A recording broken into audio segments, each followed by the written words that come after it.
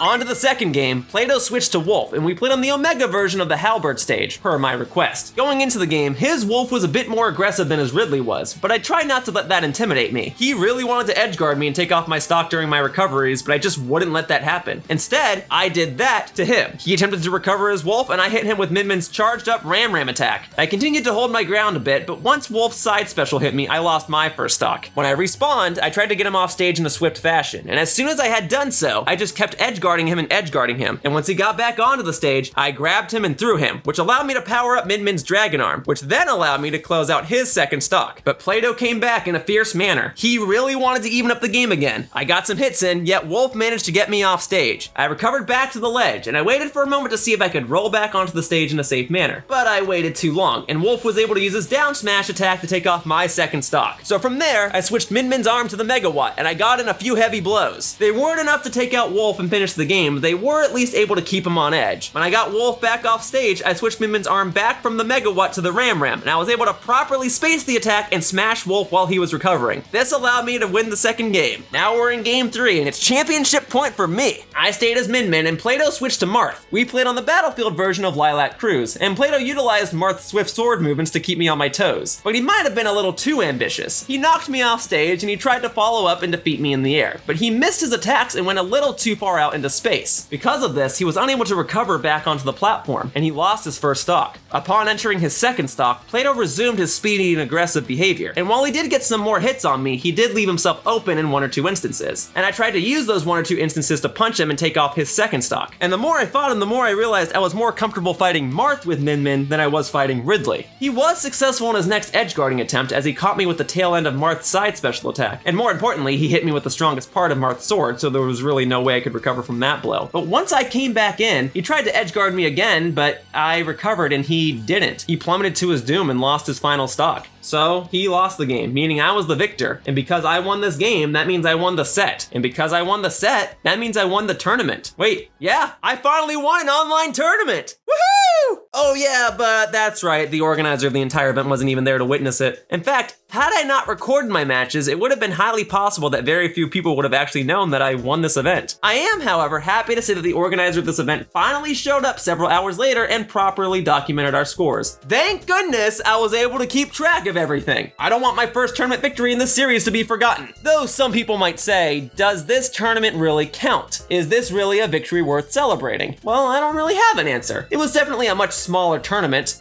I only had to play 4 rounds, and simply winning 4 rounds to win an entire event isn't nearly as impressive as winning 10 or so rounds in order to win something bigger like Mega Smash Mondays Online. Even so, I don't believe there were any top players in this tournament. There was no stream coverage. It really was just a smaller thing that I signed up for at the last second. But I guess a tourney victory is still a tourney victory regardless of how many players are in it. It was an official event hosted on Smash.gg with other players who patiently waited for their matches and documented their scores when they could, and the event's competitors are definitely used to a more competitive Super Smash Bros. Ultimate setting. So while I acknowledge that winning a small event doesn't really amount to much, I can still say that I finally won an online tourney, and I earned that victory. I mean, okay, my second round opponent never showed up and I fought one person twice, but even still, I won an online tourney. And I got good results with Min Min too, so that was a nice bonus. So I had my gripes with this tournament and it went on for way longer than it should have, but in the grand scheme of things, it turned out to be great practice for me. And because it's my first tourney win for my Road to Sakurai series, I guess it will forever be a somewhat momentous occasion. But it certainly won't be the biggest momentous occasion of this series. I'll make a bigger deal out of winning a tourney when I win a bigger one. In any case, even though I won the tourney, I didn't actually feel all that accomplished because the scores were not yet reported on the website. I was still a bit frustrated by the overall lack of professionalism that this event displayed, so I didn't really feel like a champion. I felt like I just participated in any other tourney and got eliminated. So I was left wondering if this tourney should even count at all and if it was even worth discussing in my series. I figured that, if anything, the footage that I captured during Smashtown 4 could be used as B-roll for a future Road to Sakurai episode or something. So I sat there wondering if this was a good use of my time or not. Regardless, at the time, I kind of just sat around and wondered how I could use this footage. I told some of my other friends about my Super Smash Bros. Ultimate online tourney progression and how frustrated I was feeling, and that's when my Smash friend and competitor, Sicken, messaged me.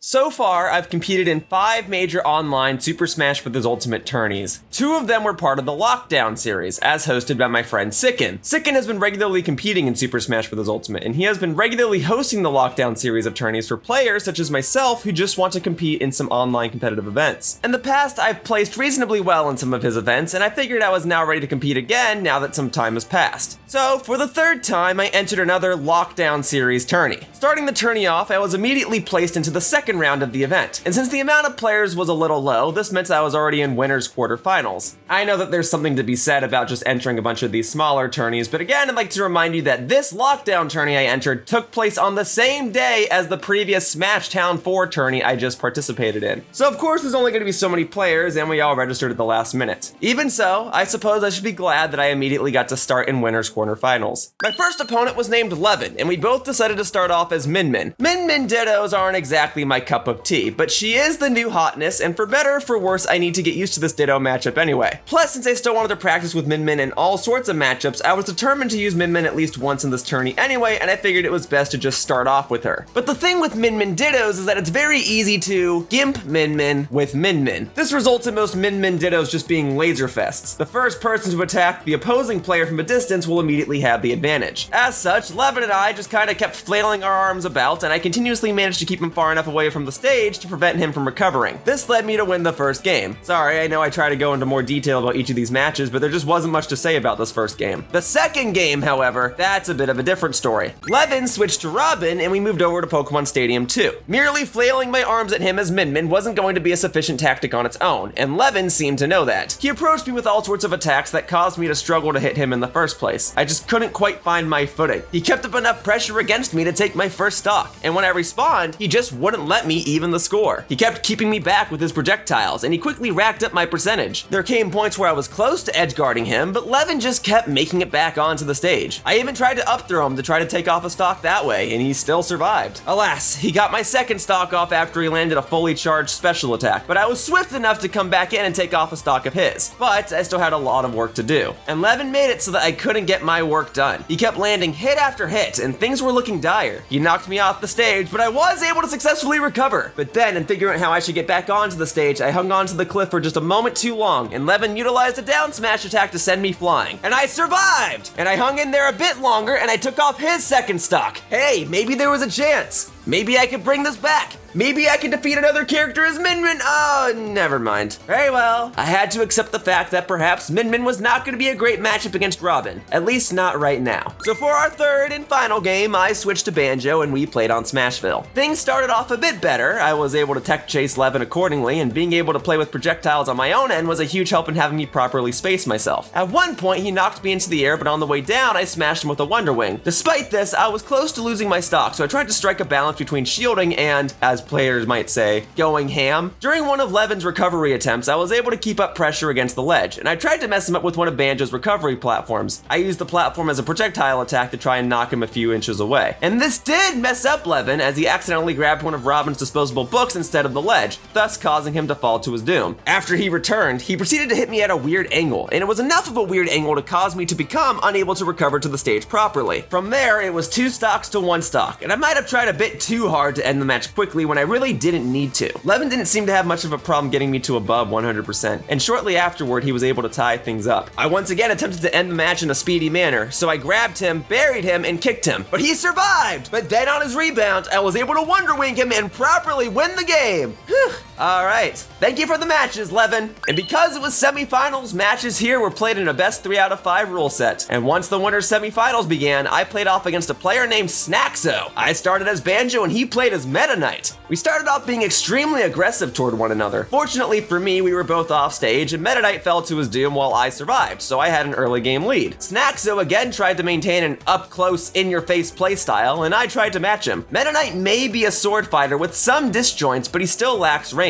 I knew he had to get in my face if he wanted to attack me, and I tried to take advantage of that. He did catch me in the air a few different times, and he knocked off my first stock on one of those times. I later grabbed him, buried him, and kicked him, and the knockback was enough to bring down Meta Knight to his final stock, and I still continued to keep on him. I even got in a few good follow-ups. He then tried to catch me with Meta Knight's side special attack, but unfortunately for him, he went too far away from the ledge of the stage, wasn't able to grab it while he was recovering, and fell to his doom. As such, game 1 went to me. For game 2, Snaxo switched to Captain Falcon, and we played on Smashville. We continued to stay aggressive toward one another, but the aggression was working more in my favor this time around. We were able to regularly catch each other with some random attacks, but each of us missed our fair share of strikes too. Snaxo then got me off stage and he tried to chase me down, but I was able to recover, and in doing so, I knocked Captain Falcon over to the right side of Smashville. From there, I chased him and knocked off his second stock, but my lead didn't last. He got me off stage, kicked me again, and took off my second stock. And just like that, the game was evened up. Snaxo then got one of those classic Captain Falcon combos on me, and he got me off stage. I tried to recover and I could have had it, but I just got nervous and didn't grab the ledge. So there went my last stock, and as a result, Snaxo won the second game. Going into game 3 with a score of 1-1, I switched to Yoshi. Just like the previous match, we were aggressive toward one another. But hey, at least Yoshi is a bit better suited for this type of playstyle. And that was demonstrated once I knocked Captain Falcon onto Smashville's platform. I caught him with Yoshi's up smash and took off his first stock. But then, I don't really know what happened here. He touched me and I just died. I think I lost my second jump, but I just lost my stock right after he came back, so much for having a lead. Neither one of us really took an easy lead and things were fairly even for a while. After a few more traded blows, I caught him on Smashville's platform again. I hit him with an up smash, but I wasn't able to knock off his stock this time. Things became very nerve-wracking for the both of us. A single mistake from either one of us could lead to either one of our stocks being lost. And finally, after an exchange over on the left side of the stage, I managed to eat Captain Falcon and turn him into an egg, though I wasn't quite able to secure the stock as Captain Falcon was still able to recover. But then he actually went for a Falcon punch attack and missed, so I used the opportunity to run up to him and up smash him. I might have taken the lead, but it was short-lived as I lost my own stock a mere moment later. It appeared as though we were truly evenly matched. We kept trading blows and our percentages stayed close to one another. Snaxo got me off stage and I reversed the situation by using Yoshi's downward aerial attack as I recovered to catch Captain Falcon off guard. And then I used a ground pound attack and won the game! That means my overall win-loss score for the set was now 2-1. On On to game 4, Snaxo switched to King Dedede, and I stayed as Yoshi. This time we played on Final Destination. Now, King Dedede is typically a much less aggressive fighter than Captain Falcon, and if I know Dedede players, and I like to think that I do, then I know that he'd try to be as defensive as possible. However, that also means that if I can rush him down, I can overwhelm him. So I tried to rush in and shut him down as quickly as possible. I even had the prime opportunity to spike him, so I did just that. But as soon as Snaxo appeared back on the stage, he didn't let up, and he swung his hammer around and juggled me. Eventually, he dealt a heavy enough blow to send me into the blast zone. I lost my first stock, and I wasn't even able to land a hit on him since he respawned. His Dedede was much more aggressive than I had anticipated, so it was time for a strategy change, and time for a change of pace.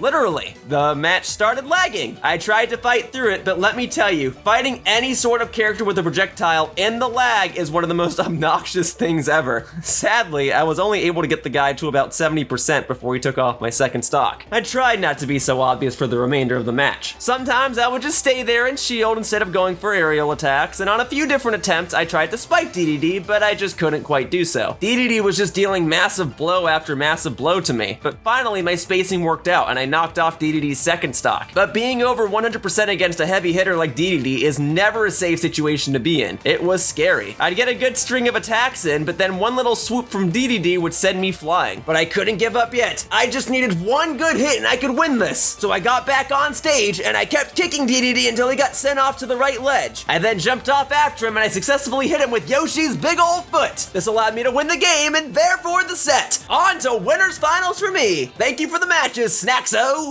All right, winners finals. I went up against a player named Snilly. He played as Lucario and I played as Min Min. We started off on Final Destination and I started off by throwing my arms at him. I was mashing, as that's what Min Min players do. Or so I've been told. It looked like I was overwhelming him, but then he turned the tables on me and started to overwhelm me. And after getting me off stage for a brief moment, one aura sphere from Lucario was enough to knock me far enough away from the stage to prevent me from recovering. Once I respawned, I attempted to overwhelm Snilly again, and I just couldn't quite do so. I threw Min Min's Dragon Arm and Ram Arm at Lucario a number of times, and I landed a few powerful kicks here and there. I was able to grab Lucario at one point and throw him, which powered up Min Min's Dragon Arm, and just a couple seconds afterward, I threw Min Min's Dragon Arm out at Lucario and knocked off his first stock. I initially had a missed input of using a down smash instead of a down tilt attack, but I just decided to improvise and roll with it. I got Lucario's percentage to beyond 70%, but given the context of Lucario's character mechanics, that only made him stronger and more worrisome for me. And it made him strong enough to the point where he caught me off guard with a force palm attack and launched me off the stage, thus taking my second stock. Snilly chased me around the stage and I just couldn't quite land the hits I needed. Lucario caught me with another force palm, but this time I managed to survive. He then tried to hit me with his aura sphere and he tried to attack me while I was recovering, but I still managed to make it back onto the stage in a relatively safe manner. But then he knocked me over to the other side of the stage and that time he caught me rolling in. Lucario's aura power proved to be too much for me and I lost my final stock. Game 1 went to Snilly.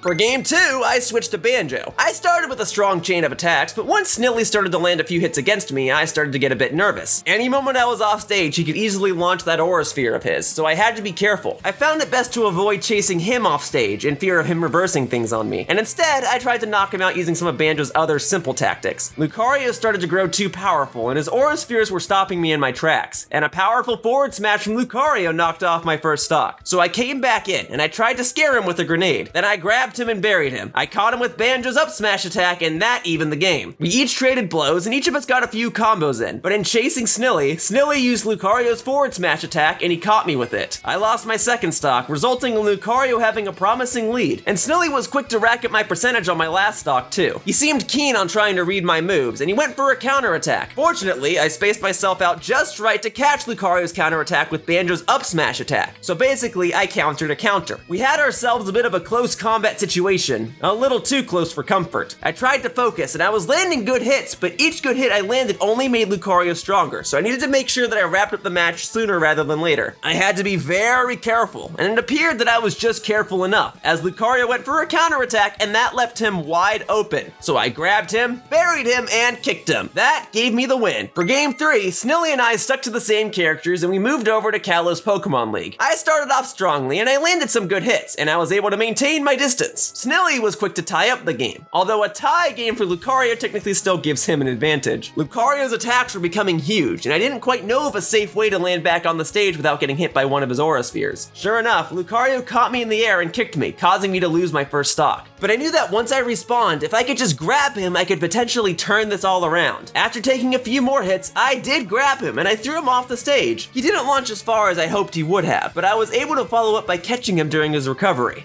Okay, that's one stock down. After a few more close combat shenanigans, Snilly and I just started dealing chip damage to one another. Then I had a missed input and accidentally shot myself off the stage with a Wonder Wing. I was lucky enough to make it back, but I got hit a few more times on the way back, and at that point my percentage was high enough to where an aerial attack from Lucario blasted me away and took off my second stock. I dropped a few more grenades his way, and he kept catching them and evading them. My grenades just weren't working, and I needed to do something to take off his second stock soon. So I threw out a Wonder Wing, and it hit, and it took off his stock. Great! Alright, both of us were ready for a high adrenaline bout, and each of us tried to read each other as best as we could. I was able to catch him a few times, and I shut down a few of Lucario's attacks. As long as he didn't have an Aura Sphere to launch, and as long as I had a few Wonder Wings, I figured I technically had the lead. But before I knew it, I was nearly out of Wonder Wings, and Lucario's percentage became dangerously high. The game definitely seemed like it was going to be in Lucario's favor. But with my last Wonder Wing, I dashed toward him and I slammed into him. I took off his final stock and won the game. Game 4, we decided to play on Final Destination, or rather, the Omega version of Spear Pillar, per my request. Snilly juggled me around a bit and kept on my trail, but with him keeping on my trail, I caught him with a forward smash attack and sent him into the blast zone. He really tried to keep on me from there, and for every tiny hit I may have gotten on here, he got a combo or a powerful hit on me. He finished me off with a Force Palm, and just like that, I lost my first stock. Then, in a quick exchange, he chucked an Aura Sphere at me, which immediately dealt 20% of damage, but then I got him off stage and pressured him a bit. I hit him with an egg, and as he recovered, I tried to catch him with the Wonder Wing. It wasn't enough, and he tried to recover again. I caught him with a grenade, and I smashed him with Kazooie. All in all, I thought this was a pretty cool setup, and I continued my cool stuff by chasing him down and occasionally getting a perfect shield. But my stylishness didn't last, and Lucario took off my next stock with a forward smash attack. Alright, I had my thrill ride. It was time to now become a bit more strategic. I kept my distance and chased him down when I could, and I got him off stage, and as he recovered, I used my Wonder Wing to dash toward the ledge. My attack managed to hit him before he could snap to the ledge, and that allowed me to win the game and advance on to Grand Finals. Whew,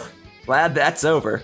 Thank you for the matches, Snilly. Very well played. In Grand Finals, my opponent was Snaxo once again. He seemed to have climbed his way up from the loser side of the bracket. But since I was on the winner's side, that meant I had to lose 2 sets, or a total of 6 times, in order to be eliminated from the tournament. So I was feeling pretty confident, but I knew that there was still a good chance that I could lose. I've been in this situation before, and it didn't work out too well, but I had to focus. To kick things off, Snaxo played as a Mii Brawler while I played as Banjo. We played our fair share of footsies and kept our distances. A well-timed and well-read smash attack on his end gave him the lead, but I swooped right back in and tied up the game by gimmick him with an egg. After I got a few more hits in, he juggled me around a bit. But once I found my footing and got back on the stage, I bopped him a couple of times in an attempt to get him to back up. Despite this, he landed a flurry rush of punches on me and took off my second stock. I tried to gimp him again with an egg, and that didn't work. So I tried to use my berry tactic, and that didn't work either. So then I went for a Wonder Wing, and he shielded it, and then he turned me into combo food. In a desperate attempt to get back onto the stage, I used up another Wonder Wing, and this time I managed to hit Snaxo, and that took off his stock. But just a mere moment later, I rolled into a powerful Mii Brawler punch, and that caused Snaxo to take the first game. For the second game, I switched to Yoshi, and we moved over to Final Destination. I figured that if Snaxo wanted to be more aggressive, then I'd try to match him on it. Yoshi's better aerial mobility and attack combos proved to be more useful against the Mii Brawler, though I did keep falling for a few of the same traps at the beginning of the match. I was able to land quite a few jab combos, and after a few follow-ups, I dunked him with a powerful smash attack via Yoshi's nose. I took the lead, but I was now in a situation where I could very easily lose it. Snaxo respawned, and he hopped around and demonstrated that he was ready to try and take my first stock. He got a few hits on me, but I survived. This was my chance to shine. I got a good combo on him, and then I dunked him again. He respawned once more, and I resumed hitting him with various combos and follow-ups. I tried to dunk him again, and in an attempt to recover, he grabbed me and suplexed me into the abyss of the stage. But hey, that meant that he lost his final stock, and I won the game. On to game 3, we went back to Smashville, but this time Snaxo played as King Dedede. I started off by rushing him down, and while I got smacked a little bit here and there, I was able to keep rushing him down, even getting to the point where I landed multiple flutter kicks in succession. And I followed up those kicks with an aerial attack to take off King Dedede's first stock. Snaxo and I had a fair share of air battles for the next duration of the match, and I got a few good hits in. He tried to be aggressive toward me, and I tried to match him, but ultimately King Dedede won one of our air duels and knocked off my first stock. I tried to rush him down again, but this time Dedede kept inhaling me. I realized realized that just jumping in with aerial attacks wasn't gonna work anymore. He started to close the gap between our percentages, but then he self-destructed. He might have been trying to catch me with DDD's recovery attack, but he missed and just wound up losing his own second stock in the process. Well, that was lucky for me, but this was no time to rest. King DDD came back in and immediately started swinging his hammer again, and that hammer can hurt. Despite being close to losing my stock, I tried to keep on him. I was able to dodge his inhale attacks, but I wasn't able to dodge one of his hammer attacks, which was enough to send me into the blast zone and take off my second stock. From there, many close calls occurred, and I felt that any one of those hammer swings could deal enough knockback to finish me. Luckily, I hung in there, but I also struggled a bit to finish off DDD's third stock. I came close, and eventually I turned DDD into an egg. I then tried to spike him, and my attempt failed. In fact, it backfired and cost me one of my jumps, leading me to fall down and lose my final stock. This meant that Snaxo took this game, and the score was now 1-2. It was now game point for a bracket reset as we moved into game 4. We stuck to the same characters, but this time we moved over to Kalos Pokemon League. It was clear that Snaxo wanted to be aggressive, but I tried to shut that down real quickly. I landed many flutter kicks against Snaxo, but it only took a few hammer swings against me for him to take off my first stock. Once I respawned, I continued to hit him with flutter kicks and chomp on him, but I needed to do more in order to tie up the game. So I knocked the penguin off stage, and in my pursuit after him, I dunked him. There. Now we had an even game. For the next stock, things were not so straightforward. We took turns pummeling each other, and we each tried to spike one another. We eventually got to a point where Snaxo tried to recover, but he pulled the trigger too early and wound up fast falling by mistake. Once he returned, I went right back in with more flutter kicks and aerial aggression. We both reached reasonably dangerous percentages, and there were some attacks that I barely evaded. I swear, if you looked up the definition of close calls in a dictionary, these maneuvers might serve as a good showcase. DDD's hammer wound up slamming me, and I lost my second stock, but I wasn't ready to give up. I stayed on DDD's tracks, and I got him over to the right side of the stage. He recovered and landed on the rightmost platform of the arena. From there, I caught him with Yoshi's up smash attack, and luckily for me, the attack was strong enough to finish him off and win me the game. The score was now 2-2. Game 5. Championship point for me, bracket reset point for Snaxo. We went back to Smashville. Staying on his tracks proved to be worthwhile throughout the previous game, so I tried to do the same thing here. As long as King DDD didn't inhale me, I figured I'd be safe. I got him to a high percentage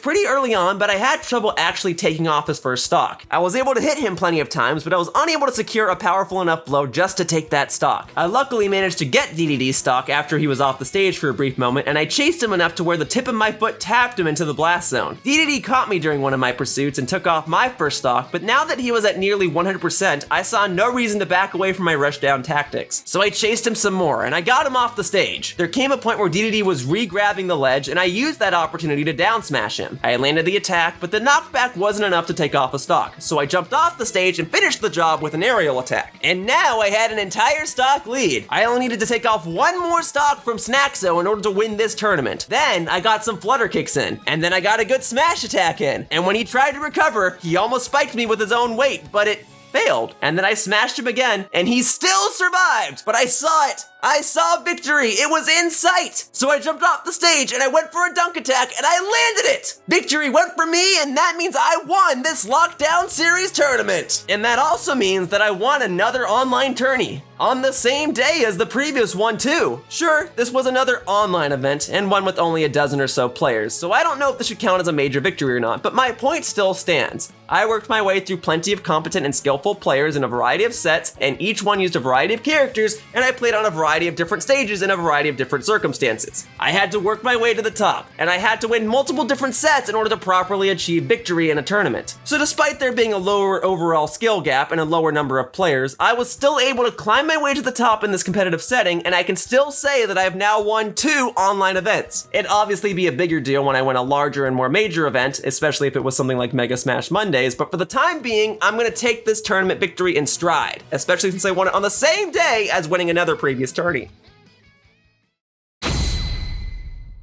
Maybe I am getting better, but it's also very clear that there's a lot I need to learn. I came very close to a bracket reset in Grand Finals, and I made very big mistakes. I could have easily lost a few of the earlier sets, and I think I just got lucky in a lot of these scenarios. I'm thankful for these matches, and I'm thankful that I was actually able to record everything so I could go over the footage and see what I did wrong. And of the online tourneys I've played so far, I suppose this last one was technically the one that ran the most smoothly. So I guess that's a good place to finish discussing online Super Smash Bros. Ultimate tourneys, for the sake of this video anyway. I don't think think I'll ever be able to do another video in this series where I'll discuss 6 online tourneys again, or split that into 2 videos and discuss 3 per video. No, I don't think I'll be doing that again. So I'm at least glad that the last one I discussed in this set of tourneys consisted of me winning and consisted of a tournament being organized and run properly. So let's end this tourney run and video section on a higher note. I've attempted to summarize each of these matches to the best of my abilities, and now I suppose it's time to provide a few closing thoughts regarding this whole online tourney discussion. So, what's the plan for online tournaments and this series going forward? Now that I've competed in a fair share of online competitions for Super Smash Bros. Ultimate, I can safely say that I'm not too fond of them. But that should have been rather obvious from the start, right? Waiting around for hours, dealing with lag, dealing with tournament organizers that don't show up, dealing with websites that can't update anything, and having no sense of connection, slight joy, or even remote satisfaction against the players that I face off against is very discouraging. Poor communication is one thing, but repeated bad experiences are another. All of these unfortunate happenings have just rubbed me the wrong way, and sadly, they'll forever taint my experience within online tournaments. However, I did manage to win a few of these online tourneys. In fact, I won 2 on the same day. So that should mean that my skills as a competitive player are indeed improving. I just hope that in the future, I can continue to compete in offline tourneys too. Online and offline are definitely 2 different beasts. Given the circumstances, online tourneys are all I've got, and I figured they're at least decent practice. Hopefully I can continue to perform better in online tourneys, and hopefully when offline tourneys roll back around, I can continue to perform better in them too. I suppose I shouldn't be too upset at all of these events. After all, they are community run and they're free to enter. In any case, I'll probably report back on some other online tourneys in the future, especially if I compete in any huge major ones. I just hope that the experiences are better overall. It's a huge world out there, and there are a lot of competitors entering online tournaments these days. Whether an event is big or small, I plan to keep competing and I hope to keep improving as a player. I hope that my foray into online competitions benefits me in the future, and I hope that you enjoyed watching me take on all of these challengers online. But regardless of whether or not online competitions do benefit me, I can at the very least say that the world of online is still full of fierce fighters and challenging competitions, and I've barely even seen what the world of online truly has to offer. Hey, thank you for watching my video all the way to the end. If you want to show your support, one of the best things you can do is leave a comment down below. So if you have anything nice you want to say about the video, or if you have any questions, I'll try to respond to whatever I can at my earliest convenience. Either way, your support means a lot and I really appreciate it. I hope to see you all in the future. Bye-bye!